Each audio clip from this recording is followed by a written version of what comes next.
No spin, no bias, no censorship. I'm Dan Wootton. This is Outspoken Live, episode number 91.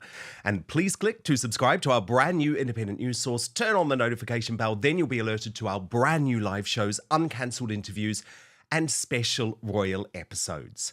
Today, Liz Truss is outspoken.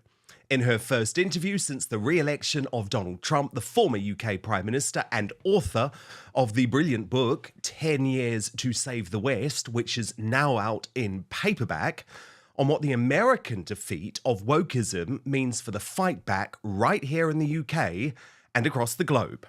In a special in-depth interview, Truss will also take on the MSM meltdown over a democratic election. Aren't they meant to like stuff like that? The growing deep state threat to free speech, the state of the right in the UK, including her reaction to Kemi Badenoch as the new Conservative Party leader, and Labour's disastrous socialist budget, which has already caused a farmer to take his own life. Then, in the Uncancelled Aftershow today, royal YouTube sensation P-Dina on what Trump's election means for Prince Harry. Is he really going to be deported? And big news for you, the Uncancelled Aftershow now broadcast exclusively, daily and on demand on Substack, which you can Google or get to right now by visiting www.outspoken.live. It is a safe space, free of censorship, and your support at just £5 a month gives you 30 minutes of extra content every single weekday and allows me to continue making this independent daily news show. But now, let's go.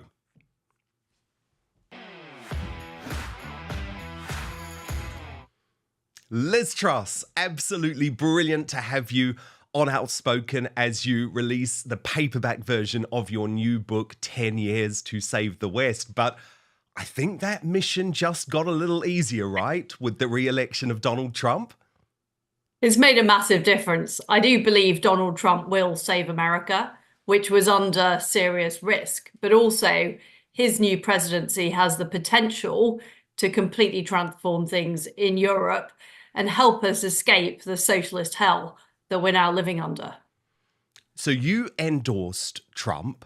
You also know J.D. Vance, the new vice president, very well. What are you expecting the second Trump administration to look like? Well, I think Donald Trump has learned a lot from his experience in 2016, which is he had a massive fight back, pushback from the American establishment, from the unelected bureaucrats, from many in his own party who didn't want him to do the radical change that America needed. And he's learned from that. So what I think we're going to see is, first of all, a much bigger effort to take on what the Americans call the deep state. We call it the blob. But he's going to be bringing on Elon Musk to do pretty much to the American government what he's done to Twitter. He, I think, cut the number of Twitter staff by 80% and the whole platform got a lot better. I think we can expect to see that, but also restoring power to politicians and taking it away from unelected bureaucrats. And this is why the reaction is so extreme by people in the Beltway in the US, because they know that it's the cash they've been getting, it's the jobs they've been enjoying that are under threat from somebody who cares more about the average American worker than they do about the elite who live in the Washington Beltway. So I think he's going to go hard on that and hard on China as well. What has been happening in the West over the past 30 years is that we've been following these strictures on net zero, whilst we've been busy outsourcing jobs to China. We've seen the Chinese economy grow and we've seen them increase their military and defense base. And that is a huge threat to the West. And Trump is somebody who understands that and who is feared by our adversaries overseas. I mean, none of these people take Biden seriously. Look at what Putin did invading Ukraine. Look at what the Iranians have done to Israel. Look at the Chinese pushing to invade Taiwan and saber rattling. I think the adversaries are going to react very, very differently to Donald Trump. And I served as a cabinet minister under the Trump presidency and under the Biden presidency. And those adversaries are going to really worry about what Trump might do in a way that they simply weren't concerned about Biden. So I think it's very positive news for America. It's great news for people in America who want to earn money and who want low energy prices and who want to get on with their lives and hate the idea of woke ideology and their kids, their girls having to be in the same team as boys who are pretending to be girls. All that stuff is going to be eradicated, which is great news. It's great news as well for conservatives in Europe, because we now have an example across the Atlantic of what good looks like. And the problem we've been having is some of the negative influence of the Biden administration, of the woke ideology, of the net zero push has been coming into Europe. And we're going to see the opposite. We're going to see what real conservatism looks like. So can I put it to you bluntly that real conservatism has to mean the end of net zero? Absolutely. And it has to mean the end of mass migration. It has to mean the end of wokery. And it has to mean the end of big government and high taxes and the government telling people what to do. So all of those things, which has been pushed by Obama, by Biden, and now by Harris, and of course here, we've got an extreme version of it under Keir Starmer. All of that socialism will receive full frontal pushback, because the problem we've had, both in America and in Britain, is too many conservatives have been trying to appease those tendencies. And we saw, that's in my view why we got booted out after 14 years of conservative government, is we went along with too much of this stuff. And too many conservatives were afraid to take them on. And Donald Trump is somebody who is not afraid to take those people on at all. He has called them out. They have ridiculed him. They've belittled him. They've attacked him. He's experienced 2 assassination attempts, but he's carried on fighting. And this is why I'm so delighted about the result, because I think this is what the West needs to actually fight back against these terrible ideologies that they've undermined our sense of self-confidence. The whole idea about what made countries like Britain and America great in the first place.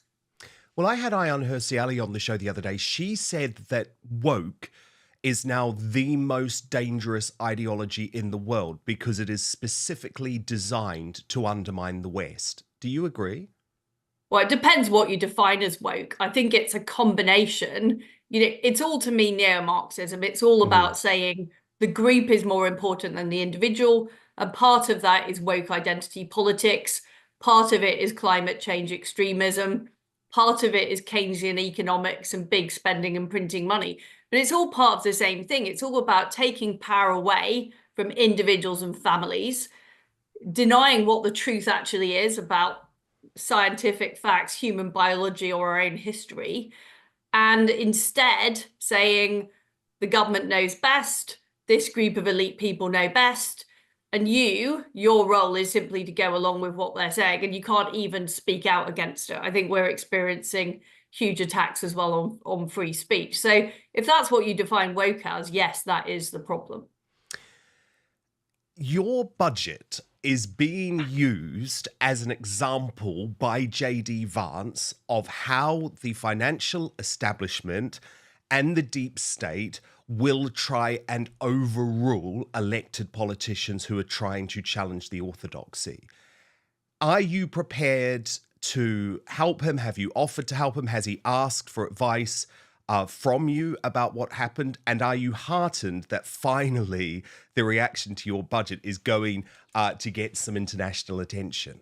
I do believe that Donald Trump faces the similar headwinds to the headwinds I faced in the UK, which is there are powerful institutions like the Federal Reserve, which is their equivalent of the Bank of England, the Congressional Budget Office, which is their version of the Office of Budget Responsibility, who have amassed power over time and do not want to give up the power.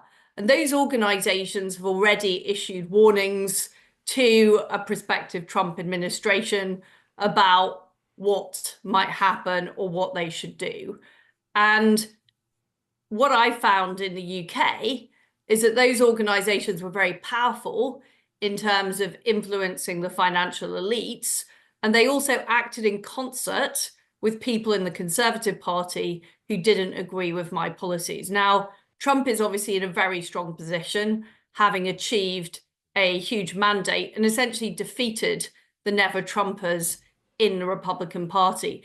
Nevertheless, I do think the Republicans and Trump have to be wary of people in the administration who want to sabotage their policies, and of the wider media environment, the wider environment in Washington, D.C., in the corporate finance world, that has bought in to these, what you might call wokenomics for I like that. 20 years. And who are the proponents of this? People like Janet Yellen, Mark Carney. It's all the people that go to Davos. It's all the people involved in the World Economic Forum. They have made money off this. And that's what we've seen in the Labour government. There's a recycling of, cash for net zero for their big donors. They benefit from big government. They benefit from having all this additional power. And they are not going to like what Trump is trying to do, which is essentially take power away from them to give it to ordinary people and businesses across the United States. So yes, I talk a lot to people involved with the conservative movement in the US. I've made many public statements about it because I want them to be prepared. I mean, Trump himself knows how ingrained the establishment is, and what The lies swamp, they will tell. as he What calls lies it. they will tell. All through the campaign, they were saying lies about his recent comments about Liz Cheney, for example. Was completely misrepresented, and so he understands that. Or the fact is, they kept saying, oh, Trump wants to shoot journalists. No. He made a joke. And did you notice how interesting it was that there was absolutely no discussion within the mainstream media about the fact that Trump actually was shot? The assassination attempt was virtually forgotten. No, it's completely bizarre. And at the same time, you have Kamala Harris saying Trump is the new Hitler. Yeah. And that does not receive the same level of opprobrium that these comments that Trump has allegedly made. So there are complete double standards. And what I found in Britain, I mean, look at what's happened since I did the mini budget. We've had stagnation. The British government has now ended up with the highest taxes in 70 years. Debt has gone over 100% of GDP for the first time since the 1960s. Rachel Reeves has put forward a terrible budget that consigns our country to economic Armageddon. The bond markets actually went higher, or the price of gilts went higher than it did under the mini budget. And yet nobody in the establishment bats the eyelids, and the BBC say everything is calm. So what I think we have to understand as conservatives who actually want to change things is we're just going to have a much, much tougher time getting our message across. We need much better connections directly with electors in our country to be able to do that. Otherwise, too many people in our own movement are blown off course and just create a cacophony where it becomes impossible to do anything. So yes, those are the risks. Those are the risks Trump faces. And you would offer advice or support if he asked? 100%. And I have been a backer of him consistently. I think he is one of the few people who can actually cut through and get things done. We've got Javier Milei, who is doing a brilliant job in Argentina. But this is the type of leader we now need, because the bureaucracy is so entrenched. The establishment has become so powerful. There's a real danger, and this is what my book 10 Years to Save the West is all about. There's a real danger the West falls if we do not take them on. But I know from my own experience how tough it is, how hard it is, how they try and isolate supporters, how they try and cancel people, how they make it unacceptable. And we're going to see all those things. And one of the points I make to my American conservative friends is, yes, it's a tough battle winning the election, but it's even tougher putting the policies in place in the face of an establishment and a bureaucracy that don't want them to happen. Do you think, though, maybe the Conservative Party in the UK isn't going to be the vehicle for conservatism? I mean, it depresses me to say that, Liz. You know, I supported you. I supported Boris Johnson. But if you look at the big beasts in your party before the election, William Hague spreading what can only be described as leftist propaganda about Donald Trump being a danger, Michael Gove, the new editor of The Spectator magazine, The Spectator, endorsing Kamala Harris. I mean, it's astonishing that people who claim to be conservatives can endorse the most far left American presidential candidate that we've ever seen, who advocates everything from transgender ideology to open net borders, zero, cancelling pipelines, stopping fracking, all, identity politics to an extreme level. The Black Lives Matter movement, all of those things are endorsed by Kamala Harris. And it shows to me that those people have either just completely lost their way or they don't understand what we're up against. We are up against the potential end of Western civilization if we don't fight back against this ideology. And I don't know if these so-called conservatives have taken these steps because they want to be in with the establishment or because it's financially beneficial. I don't know why they've advocated this course of action, but it's against the deep interests of our country. It really is. It really, really is. Now, look, Liz, though, you have to have a bit of fun when there's a genuine victory like this. And I have to show you perhaps the most astonishing piece of breaking news about the complete mainstream media breakdown, meltdown in the wake of the Trump election. So look at this. It's from our friends at Guido Fawkes. The Guardian have today offered free counselling to their staff members after the Trump win. And this is actually the editor of The Guardian, Catherine Viner, with an email address saying that UK staff can use 24/7 online GP mental health support. I mean, they've lost the plot, haven't they, Liz? They'd already lost the plot, but they've been living in a fantasy land. Yes. That everybody else agreed with them. And this is why they're so discombobulated, because they've worked out that most people in America don't agree with them. And they're going to get a huge shock in the future when Keir Starmer gets booted out of office, because they're going to find out the people in Britain don't agree with them either. And that is going to come. I think to some extent they can say, America's over there, they're a bit strange, they do things differently. But this is what people in Britain are thinking as well. And it's why at the last election, the main political parties got the lowest share of the vote for years and years and years, because people are completely fed up with this stuff. Indeed. The problem is they didn't really have a clear choice about what to do to oppose it. And don't we have to oppose the mainstream media now? I just want to show you a couple of examples, Liz. Well, that's why I'm on your show, Dan. Yes, good. I'm not on the BBC. Good. Well, look, this was Sky News, right? Well, Sly News, I call it, Liz. The day after the election, where a guest actually admitted on air that they were mourning in the studio.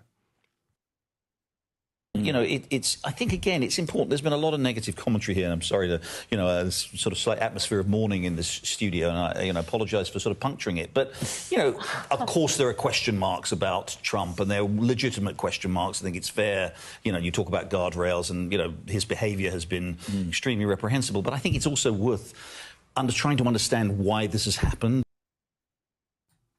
And then we had the absolute spectacle of Emily Maitlis and Christian Guru-Murthy just absolutely grieving. But for some reason, as Boris Johnson went on the show and they just hammered him constantly for sport. Do you think that was the right call for him? I was like, why are you doing this, Boris? Well, it kind of depends how much he was being paid, doesn't it, Dan? Yes. Very good point. And I think he wanted to promote his book. And then I think we can now agree that Rory Stewart should never have been a member of the Conservative Party. He had said that he would bet £100,000 on Kamala Harris winning. And there was the most extraordinary mea culpa in the hours following the result. It's all turned out to be wrong, completely wrong. I don't think, though, that I was fundamentally wrong because I'm patronising towards people. I never felt that. I never felt that as a politician in Britain. I didn't feel I was patronising towards my Brexit voting constituents. I think I was wrong because I'm an optimist. And I hate the idea of being right pessimistically. I think you can be a false prophet and right. You can align yourself with the worst instincts of humanity. You can assume that everything's going to hell in a handbasket, or you can hope. And my bet on Kamala Harris was a bet on the American people. It was a bet on liberal democracy. It was a bet against populism, and it was a bet on hope. Liz Truss, can we agree that we should no longer listen to people like Rory Stewart? Well, I certainly think he shouldn't get away with calling himself a Conservative because he clearly isn't one. And I think there are lots of people who are alleged Conservative who backed Kamala Harris. I just don't see them as Conservatives in the modern debate about where our country goes or where the West goes. Of course, they were even more... Obviously, there seems to be this counselling circle amongst the left of people who want to sympathise with each other that their worldview has not held true. And what I think we're going to see over the next 4 or 5 years is this play out in everything. European countries, including the UK, are going to have to abandon net zero because the US will abandon it. The COP conferences will, in my view, disappear. There will be much less industry being promoted about green energy and climate change. And if Europe wants to compete, if the UK wants to compete, we can't continue having energy prices that are 4 times that of the United States. So economic reality is going to bite on the left. And we're already seeing that happening in Britain with Rachel Reeves's budget. She's not able to raise the taxes she thought she would. This non-dom tax that, in fact, Jeremy Hunt put on first, projected to raise 3.2 billion. It's now going to cost the country money because all these people are leaving. I mean, who'd have thought it? If you keep jacking up people's taxes, they're not going to go out to work and they're going to leave the country. And this is the economic reality that is going to bite hard on the left. And they're going to run out of other people's money to spend. And the ecosystem that is being fed, that is funding shows like Rory Stewart's or Emily Maitlis's, ultimately is going to find itself defunct. How frustrated are you, though, with your Conservative colleagues who now are starting to say, oh, maybe Liz was right about that budget? Well, a sinner repenteth is a joy to behold, isn't it, Dan? But Yes. The problem is that for 14 years, the Conservative Party said one thing to electors and failed to deliver it in government. We said we'd control immigration, we said we'd bring down taxes, and we didn't do it. And there were too many people in the Conservative Party that were worried about impressing their London friends rather than thinking about what would benefit their constituents. And we have paid a huge price for that. That is why we were decimated in the election this year. But what I see in the Conservative Party now is still a failure to understand how big that defeat was. There are lots of calls for unity and let's unify the party without saying what the party should actually stand for. And for any people in the Conservative Party who are still in doubt, I say look over to America. Look at what Trump ran on. Cutting taxes, getting on with fracking, drill baby drill, getting rid of wokery, controlling the border. Totally. It's exactly what people in Britain want. It's pretty simple, but you have to have the hide of a rhino to take on the establishment to deliver it. Yeah, absolutely. But there's no easy way. And I think lots of my colleagues thought there was some kind of easy way that they could not but that's why challenge the they Bank of needed to. England, not challenge the OBR, not leave the ECHR, and still be able to deliver things. You can't. Politics is difficult. I know, but that's why they needed to back you. And this is just one example, but look at That this. is now water under the bridge, I think we can say, Dan. Well, it is, but look at this post here from LBM Ancona. Seeing the economic establishment's reaction to Labour's budget, both at home and abroad, I'm starting to think Liz Truss must actually have had a point. And believe me, given how much I've slammed Liz before, this isn't something I'd say lightly. But the point is, they should never have been slamming you in the first place, should they? I genuinely don't know what they didn't understand about what was happening in Britain. And too many, and I think this is true in America. So Kamala Harris has been saying the economy is great, but the average American is struggling with higher prices, wages not going up, and that whereas it did under Trump. So it might be that the people in New York or Washington or the corporate lobbyists are getting salary increases, but the average American isn't. And I think the same is true in Britain. The people on the ground have been seeing high rates of immigration, rising house prices, their salaries not going up, their costs going up, and Westminster has kind of ignored it. Can we talk about the threat to free speech, Liz, which is, I believe, one of the most serious threats the world is facing? It's why Elon Musk is suffering from such pushback now, even after he backed Donald Trump and bought X, which in a lot of ways I believe is a big part of saving free speech. But why is it that the left believe, and we're hearing it on American TV all the time over the past 24 hours, that the solution to Trump's victory is somehow regulation of the internet, shutting down social media platforms? Why are they so convinced that if they stop us having these conversations, somehow they will win? Well, they're even talking about abandoning the First Amendment. And I think it's one of the great strengths America has is the First Amendment. And I would love to see something like that in Britain, because there have been far too many threats and action against free speech in this country. Well, the answer is the left are fundamentally, the new woke left are fundamentally intolerant. They're fundamentally authoritarian. They want to impose their worldview on everyone else. And thank God for Elon Musk actually standing up to these people and standing up to Keir Starmer. I mean, I think he's had a pretty disastrous start to his administration, but taking on the world's most successful entrepreneur and the biggest media platform struck me as punching above his weight in a significant way. And of course, now with Trump getting elected, because there was a real threat, I think, under Kamala that we would have seen restrictions to X and we would have seen Musk not able to play the role he is now playing. But I think with Trump back in office, that will give Musk even more muscle to go after the free speech haters in Europe. He's already going after the free speech haters in Brazil. And frankly, we need him. I think he's acted as the leader of the opposition for the last 4 months while the position was vacant in the UK, and long may it continue. I mean, it's been absolutely brilliant, because it's been shocking to me how silent conservative figures have been in terms of the threat of free speech. And I want to talk to you a bit about why Elon Musk got involved, Liz, because of course it was in the aftermath of one of the most shocking crimes that the UK has experienced in recent years. I know it would have touched you in the same way that it touched me.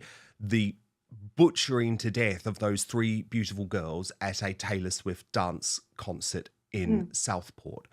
Now, of course, there is a trial ongoing, or there will be in January. Contempt of court laws apply. We all understand that. And Axel Rudakabana, just like anyone else, deserves a free trial. However, Liz, those laws seem to be being used to stop parliamentarians, and certainly stop the mainstream media, asking what are very basic questions of the Prime Minister and the Home Secretary. What did you know when about the terror charges that he is now facing? Do you worry that there does seem to be an establishment cover-up of the facts around this case, because, of course, that's what Elon Musk has very much been talking about, given the crackdown on people who posted information about the event after Southport. Some of them ended up in jail, even though they've posted information that turned out to be true. The whole response to this appalling atrocity has been to try and manage the public rather than, or it appears to be, rather than identifying the perpetrator and holding them to account. And it reflects appalling double standards. And we've seen that, through the riots that took place. We've seen that through the policing of Twitter. And it's very, very out of touch with what the British public actually want to see happen. The Islamist threat in this country is very real. We all know it's the biggest terrorist threat. Mm-hmm. And yet, how much time does Keir Starmer try and address that versus talking about the threat of the far right? It's completely disproportionate, and people know that. And during the election campaign back in July, forgive me, people were talking about the Islamist threat on the doorstep. So people understand this, they understand what's happening, and their government is not telling them the truth. They're keeping things out of the media to try and manage public opinion. But that is a self-defeating approach, because over time, people will lose their trust for the authorities and lose their trust in the idea that the law should be applied equally to everyone. And I think, frankly, Dan, some of the problems we've got with our criminal justice system go right back to Tony Blair. He took away the power of the Lord Chancellor, who is a cabinet minister, to appoint senior judges. He gave the power to an unelected quango. He created the Ministry of Justice, which is a kind of hodgepodge organization, but essentially represents the views of the legal establishment rather than being accountable to the public. And I think we're now seeing that play out. And the problem is, Keir Starmer is part of that system. He's a former director of public prosecutions. And I don't like that. I don't like the lack of clarity. I don't like the lack of accountability of cabinet ministers for what is happening within the appointment of, whether it's the appointment of the judiciary, whether it's the management of the criminal justice system. It's all become very opaque and murky. And I think we've seen this playing out in the case. And in order to restore public confidence, Keir Starmer and Yvette Cooper need to come out and tell us what happened when. What did they know? Why didn't they release it? And what is the truth of the matter? Absolutely. Now, look, you have been in those senior cabinet roles, Liz. So has Priti Patel, the former Home Secretary. She wrote a column for the Daily Telegraph saying that her belief is that Keir Starmer and Yvette Cooper would have both known, certainly about the discovery of the Al-Qaeda manual and the production of ricin. She said within days. Other people say within hours. Is that correct? That is absolutely correct. That is absolutely correct. Anything that was that important information about a serious atrocity like that would have been communicated straight away to both the Prime Minister and the Home Secretary. So surely I'm right to say this is a cover-up then? We have to give the opportunity to Keir Starmer to explain what happened. But what I don't understand, apart from you and others, Dan, why isn't that being asked on a daily basis by the BBC? Yeah, there has not been one question, Liz. And of course, Lindsay Hoyle went to Parliament at the start of PMQs and said, don't raise it. Now, I have to give credit, and I'll play him doing so in case you haven't seen it. I have to give credit here to Robert Jenrick, because it must have been disappointing for him, the result at the weekend. He was appointed the Shadow Secretary of State for Justice, and he did defy the Speaker and raise the issue in the House of Commons. So I'll get you to react off the back, but this is what he said. Jonathan Hall, KC, the reviewer of terrorist laws, has said that the authorities should put as much information as they can into the public domain to maintain public trust in terrorist cases, which have the highest public interest.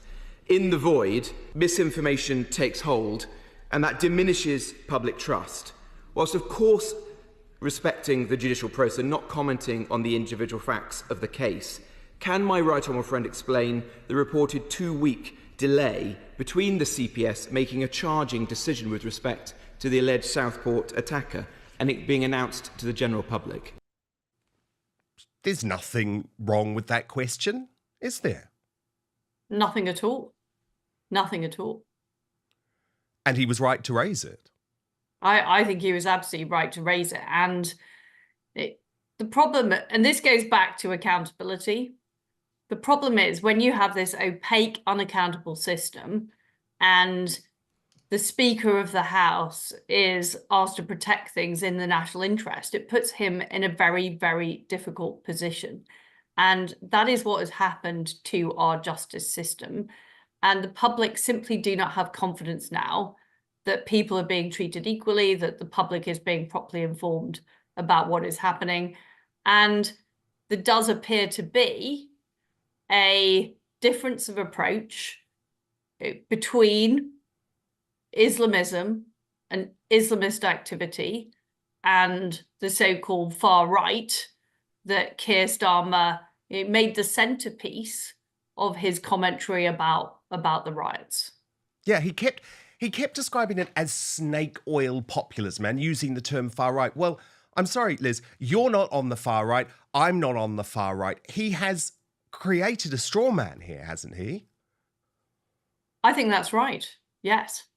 Now, of course, there are elements, that, and I don't obviously condone anything like racism or, inciting violence or those types of activity.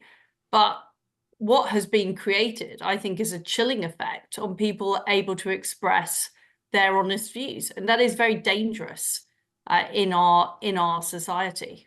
Honestly, that weekend I was speaking to some of the biggest figures on the right, both in terms of commentators, some who are still in the mainstream media, and they all said that they were now scared about speaking out because of this crackdown.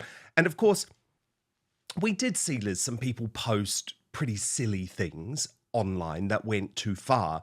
But isn't it a question of degree and a question of there being some sort of equal playing field when it comes to punishment? And that didn't happen. I mean, Peter Lynch, who was a campaigner for Brexit, someone who is very much opposed to the World Economic Forum, someone who the mainstream media dismisses as a conspiracy theorist, but I certainly don't. He received 2 years and 8 months for being at one of these riots. He wasn't violent at all. He simply yelled inappropriate abuse to the police. He took his own life in prison. Then you have Lucy Connolly. She's the wife of the Conservative Party MP who made an inartful post on X in the wake of the Southport massacre. She has over 2 years in prison. Then you have Julie Sweeney, who is the grandmother who posted to her Facebook group about what happened, immediately felt very bad about it, deleted it. She is also locked up for over 2 years. By contrast, we have a man like Mohammed Hassan, a Muslim man who was filmed at a petrol station beating up 3 Asian women because they were in Western dress, and he received a suspended sentence. Likewise, Hugh Edwards, paedophilia. He didn't spend a day behind bars. I mean, when I just give you those examples, can you understand why the public think there is two-tier justice? Well, some of these sentences do seem anomalous. This goes back to the point I'm making about the judicial system. Yeah. If we are clear about how judges are appointed in our system, it's obvious judgments have to be made on a case-by-case basis, according to the evidence. And we might not know all the details, Dan. But the problem is when the system is so opaque and people don't understand how people are appointed, what the procedures are, that is when you can lead to questioning of individual sentences. I mean, I think it is about restoring accountability to our system so that people understand who is responsible, because at present, that is simply unclear. Do you remember, Liz, the mainstream media went absolutely crazy when Steve Bannon, who himself has just been released from prison, mentioned Tommy Robinson. Just in time for the great. Yes, for the great victory. And he just mentioned the name Tommy Robinson. He's a big fan of Tommy Robinson's work. And he didn't even ask you directly about him. You didn't comment on him. But that almost got the mainstream media frothing at the mouth to cancel you again. Now, of course, a bit like Steve Bannon, Tommy Robinson is behind bars here. Very similar situation, contempt of court. He released this movie, Silenced, against advice. He's been locked up for 18 months, was sent to Belmarsh initially. Now he's an HMP Woodhill.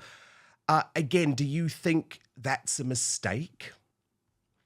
I mean, the situation of Steve Bannon, he was, my understanding is he was put in jail because of contempt of Congress, because of refusing to appear in front of a congressional committee, which sounds pretty ludicrous.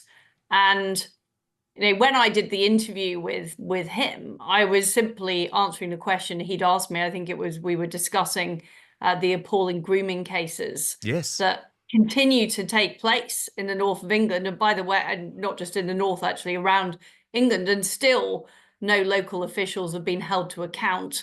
Nobody has been held to account who's aided and abetted and turned a blind eye to these crimes taking place. So I was keen to address the issue. It wasn't endorsement of Tommy Robinson. I wasn't deeply aware of exactly what he had done, but it's the whataboutism of the British media of making the interview about that rather than the fact that children are being raped and violated systematically in towns across our country.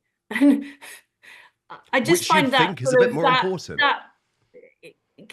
I find that sort of, there doesn't seem to be any reason about why, and the reason is, they're more interested in having a go at me as a politician than they are in talking about the truth of what's happening in our country.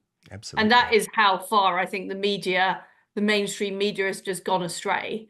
If we go back 30 or 40 years, there was a much greater commitment to reporting the truth, which there simply isn't now. You don't get the same level of investigation into what is going on. And I think that's very damaging. So all these people who spout off about democracy, I think that's damaging for democracy. The fact that we don't have a media that is concerned with the issues the public are concerned about and are prepared to unearth difficult truths. Instead, they practice a sort of gotcha process, trying to attack anybody who doesn't go along with the orthodoxy. One of the massive challenges, though, Liz, and I know it's one that you are determined to tackle, is how the right in the UK can somehow unite to do the right thing, to save the country, to stop the wokery. And in the US, you know how difficult it was. I mean, Donald Trump had to take control of the Republican Party by stealth, and for a long time they tried to stop him. We have a situation over here where you've got Tommy Robinson, you've got Nigel Farage, you've got Kemi Badenoch, and you've got the more traditional Conservative Party. You describe it in 10 Years to Save the West as survival of the wettest when it comes to lots of the Tories who remain in Parliament. So before we get on to that, can I first ask you about Kemi Badenoch, newly elected? Yeah, I just want to say, I wouldn't leader. necessarily include all of those figures in the future of the right, for example, not Tommy Robinson. Got it. So Kemi Badenoch, you didn't publicly endorse anyone in the campaign. You had ran against her and beaten her with MPs when you became Prime Minister. Do you think she was the right choice for the Conservative Party? I mean, the reason I didn't sort of put forward who I thought should be the leader of the Conservative Party is I think the biggest problem the Conservative Party has isn't the leader. And I comment on this in my book when I say at the general election, some of our best MPs were wiped out. Jacob Rees-Mogg, Brendan Clark-Smith, some of the people who really understand how our country ticks and what needs to happen. And the problem is, in the Conservative Parliamentary Party, quite a lot of the people who were the architects of our huge defeat have been left there. I describe it as survival of the wettest. So I think the problem either leader would have had is getting the parliamentary party to agree to the policies this country needs for serious change. And what do I mean by that? I mean, we've got to dismantle the unelected state.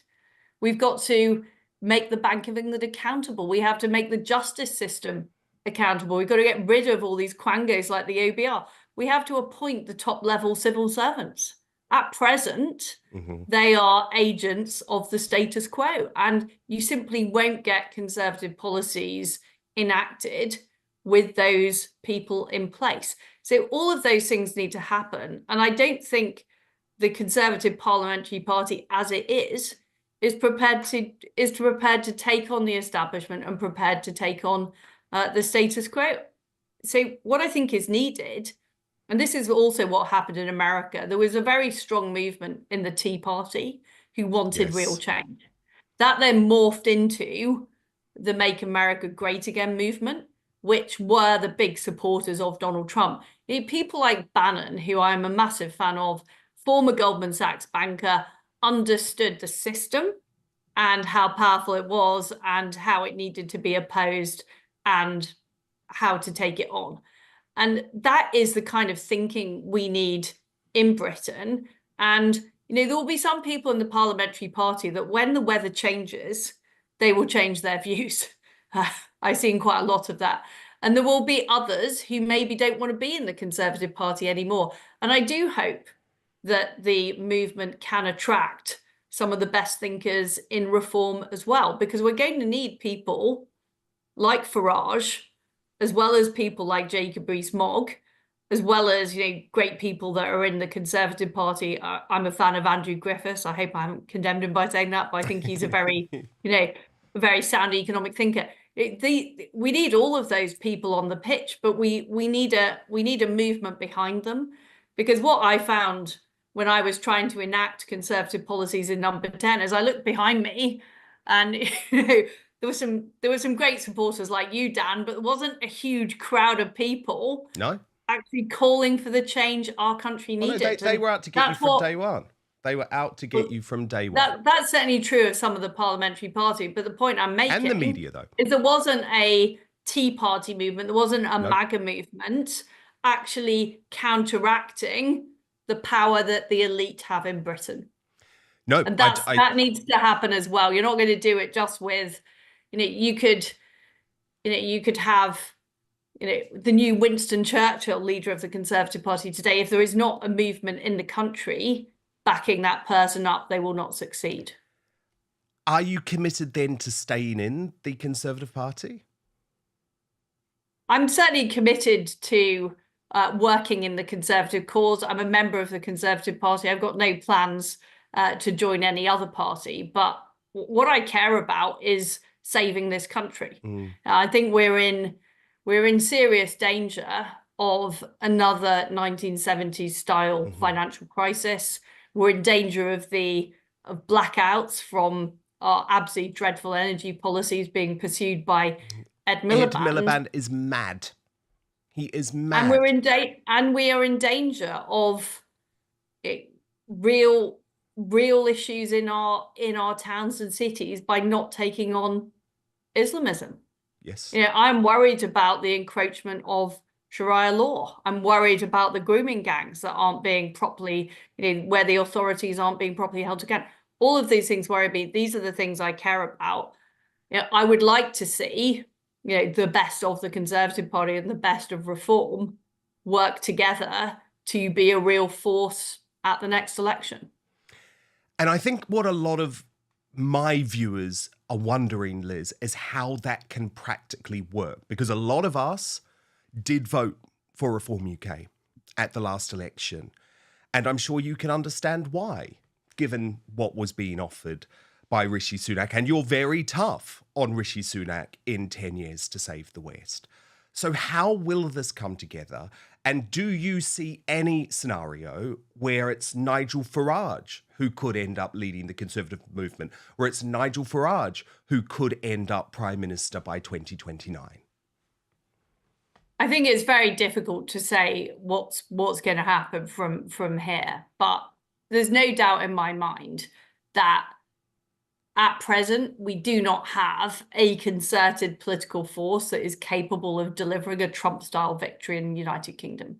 And that is what we need to get to by 2029. I think the first step is the movement. It's the Tea Party MAGA movement that is going to mobilize people across our country who are currently disengaged from politics. And it was pretty high turnout in the US election because a lot of people were motivated to come out and vote. So that is the support base that is needed. And then, as I've said, I'm not going to name names. I've talked about people that I think who get it, who understand the change that's needed to our bureaucracy, the change that's needed to the way this country is governed, because Parliament has been hollowed out. I mean, Parliament does not really talk about the issues. It's become a forum for expressing disquiet rather than a decision-making body driving the country forward, and that all of that has to change. And I believe that these are the changes Trump is going to bring about in America. I think it will create an even bigger difference between Europe, which is in the world's slow lane and getting slower, and America, which is speeding ahead. And I hope that will galvanize and encourage people in Britain. Can David Lamy stay as Foreign Secretary when he has described Donald Trump as a neo-Nazi and not even deleted the post on X? Well, it doesn't seem particularly wise by Keir Starmer to keep him in that job. I mean, I don't think he's doing a very good job anyway. He's given away the Chagos Islands. He's cozied up to China. I don't think he's adding any value in that job. I don't think the Labour benches are replete with talent, but I'm sure they could. I mean, would they even be able to find an MP who hadn't said something offensive about Donald Trump? No. I don't know. No, I mean, Starmer has, Angela Rayner has. It's how they think. They all. It's a sport for the Labour Party, being offensive about Donald Trump. So, yes, I think he should be removed from the job. I don't think he is doing a good job. I also think Ed Miliband is a disaster zone. And I think they need a chancellor who's realistic about the country's economy and how much needs to be changed.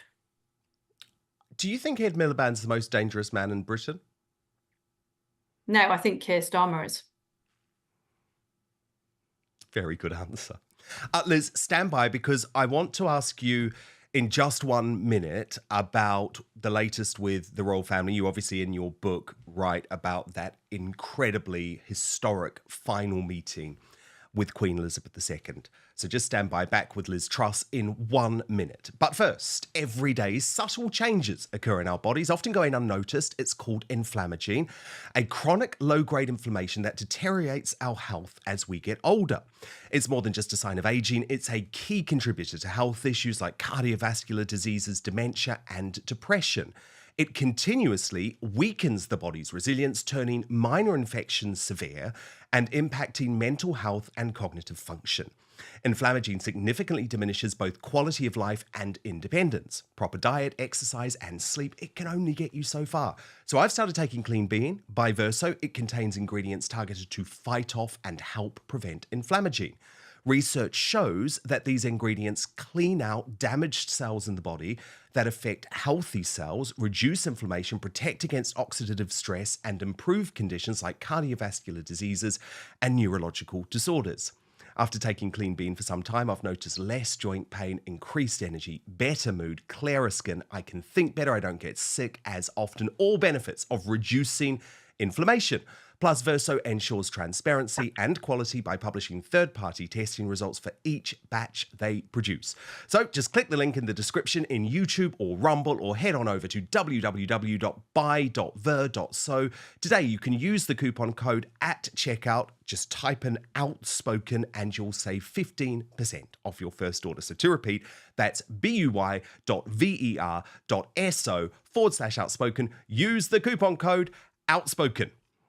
But now, back to the show. And Liz Truss, in 10 years to save the West, you write about what was an incredible moment, the transition of power from Boris Johnson to yourself, which was soon overwhelmed by the fact it was the last public engagement of Queen Elizabeth II. Can you talk a little bit about that meeting? Of course, I didn't know it was going to be Queen Elizabeth's last meeting, and it was a huge honour to be appointed by her into the role as Prime Minister. The first Prime Minister she asked to form a government was Winston Churchill. She'd been on the throne for 70 years, and we had a very lively meeting. We talked about current affairs. We talked about the challenges of the job as Prime Minister. She told me to pace myself, and she wished me all the best. She was very jovial. And at the end of the meeting, she said, "I look forward to seeing you next week." And although she was physically frail and had to struggle to stand up, I had no idea that that would be my last meeting with her. And what a terrible, I mean, I did think, why me? Why 2 days after I had become Prime Minister do we now face this national mourning? People in Britain, she was so beloved and such part of our lives, and had been the fabric, a part of our lives for 70 years. And to have that responsibility was very daunting. It was very daunting, but I like to think that, she appointed me.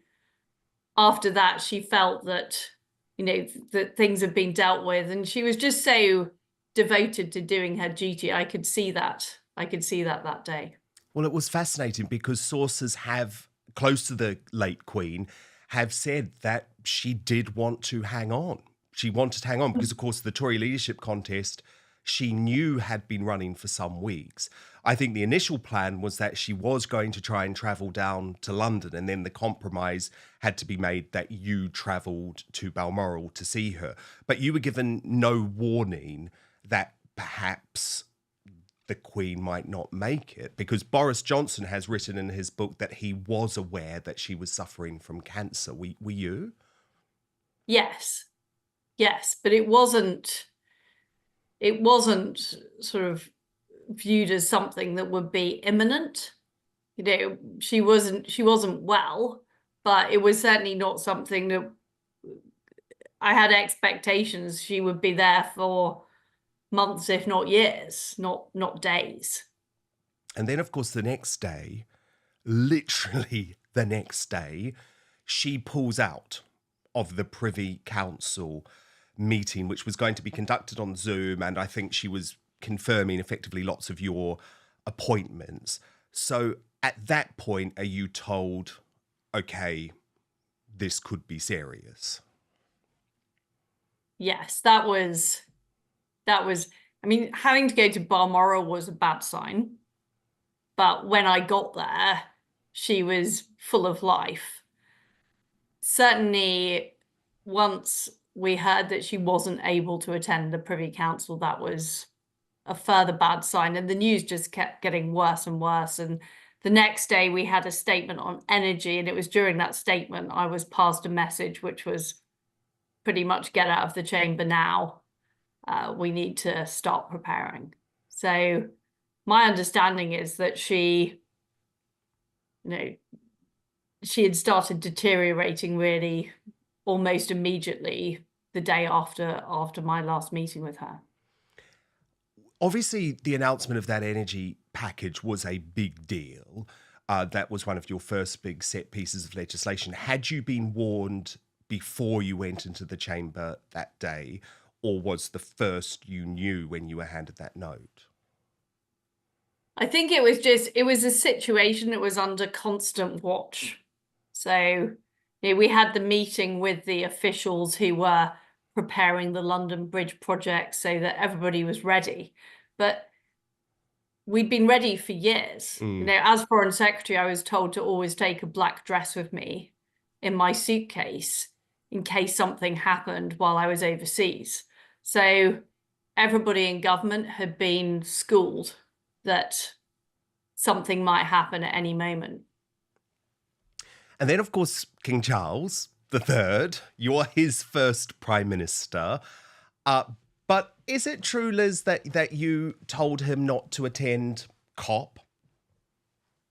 No, that isn't true. And it's not the role of the prime minister to tell the monarch which conferences they can attend.